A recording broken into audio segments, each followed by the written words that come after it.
Hi everybody, welcome back to my channel, and unfortunately you're going to get the boys one because this has the best light right now.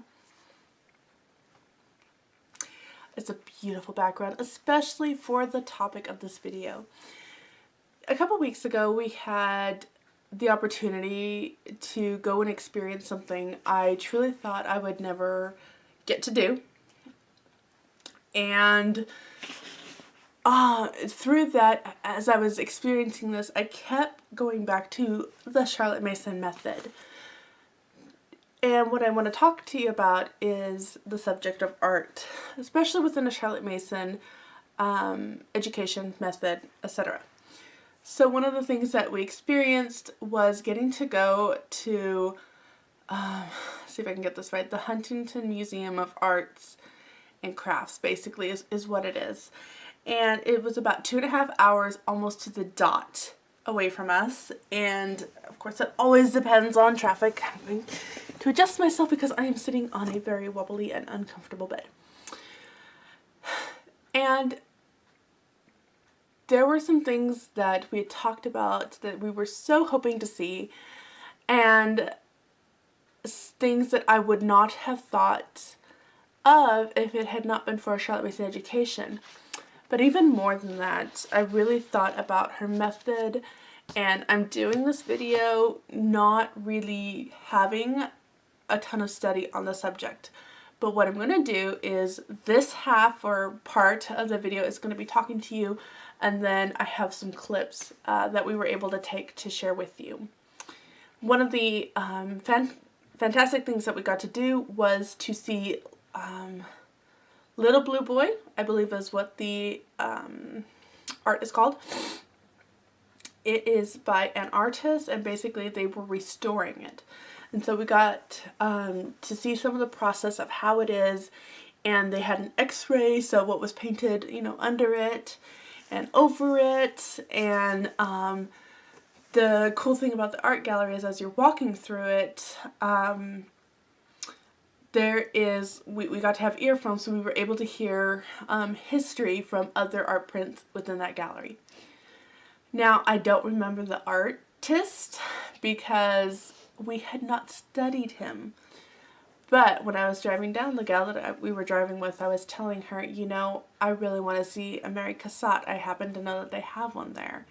And after reading so much about her and seeing her artwork, well, I just had to deal with some children, so unfortunately I do not remember where I was. I apologize, so we're just going to get right back to what I was saying. That I remember.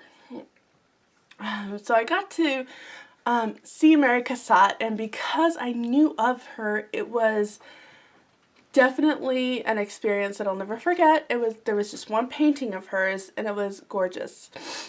Now, the history behind this museum is that this guy, who is rich as Rockefeller, there is so much to his wealth, and then he married his uncle's wife. Yeah, try putting that together. And between the two fortunes, between the nephew and his uncle's wife, their combined fortune basically was able to keep all the money in the family. The uncle left half of his fortune to the nephew and half of it to his wife. Back in 1918 something. With this whole fortune, of course, he ended up coming to California, seeing some of the land here, and basically ended up building this mansion. Now, his wife was a collector as well as himself, and so they started collecting all these priceless artifacts to put into this museum. And over time it grew, it expanded. I mean, there's this whole history behind it. And at one point, you know, he said, once we're dead, then it's open to the public with all these stipulations and all this stuff. So that's pretty much what we get to do when we go in. The library in that thing, because that's what he started out collecting. He started out collecting books, which at that point I'm like, ugh, I just have to see the library.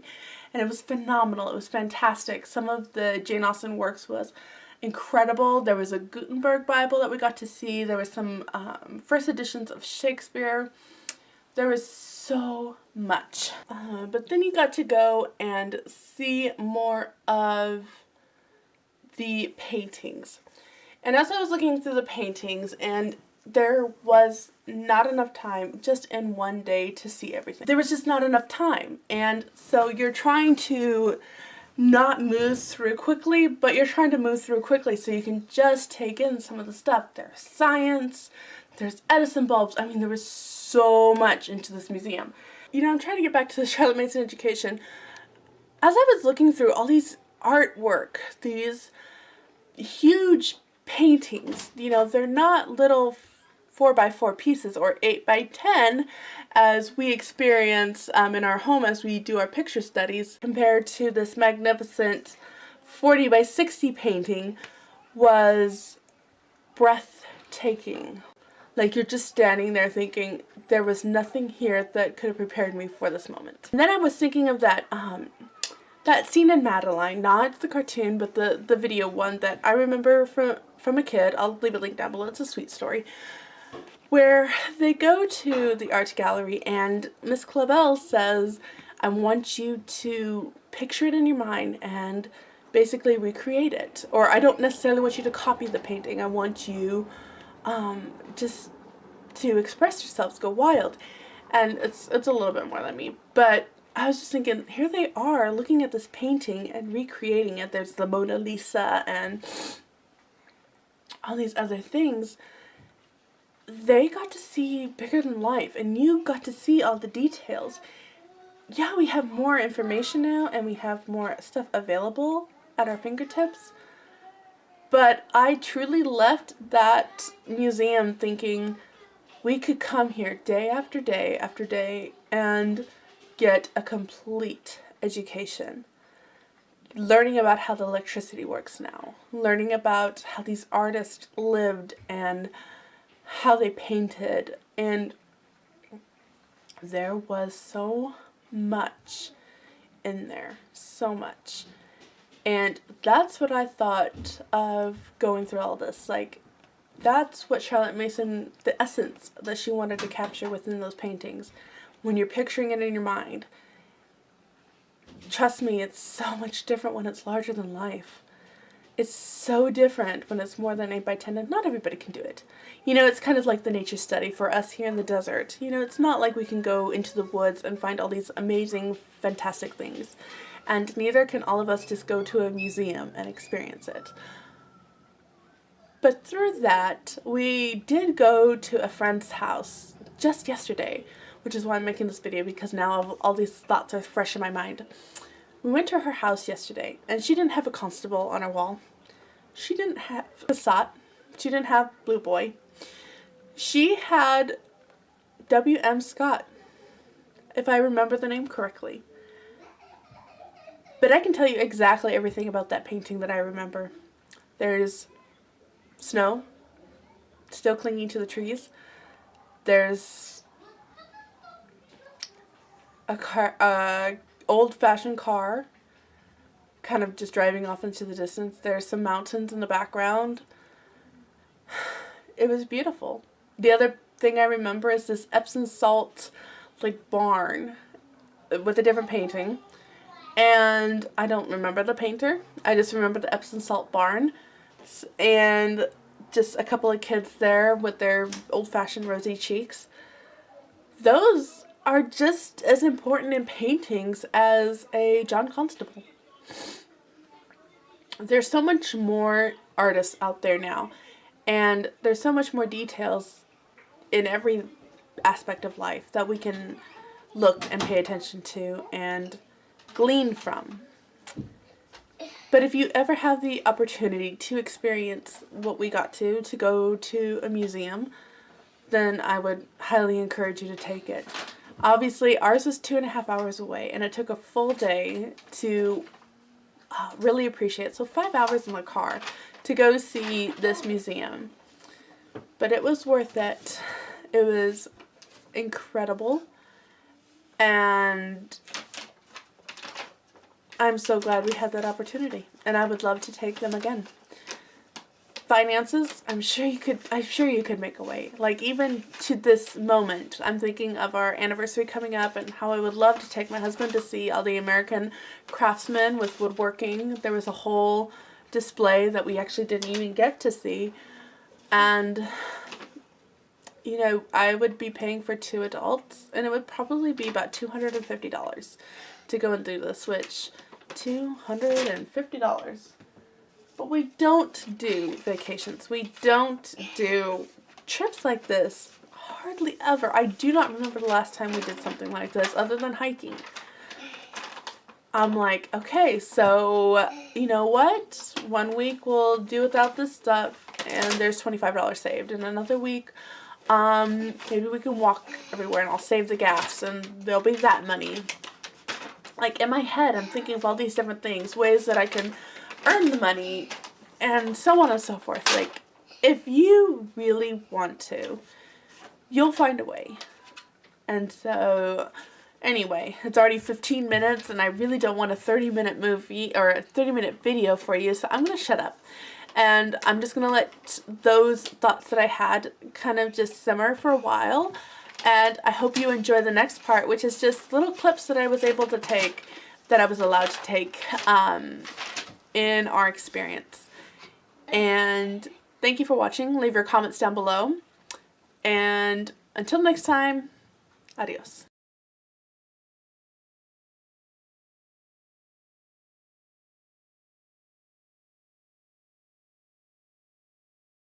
Worth it for me to drive down here and Dude, could you, honestly, like, if we lived over here, it would be worth just coming every day and, like, let's learn more about this right now. Yeah.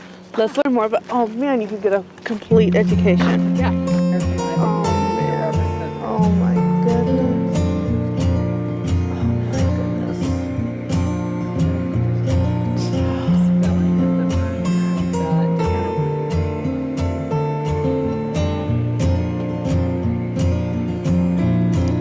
I took 1/4 of each.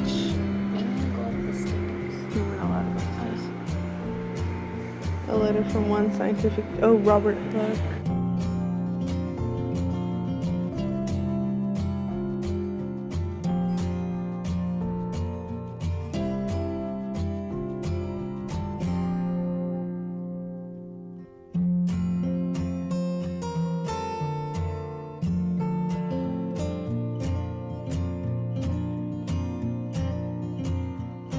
Ever turn the pages, or do they just leave it? They do, I think, on occasion. I was talking to a docent volunteering here today and asking her.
Look at that.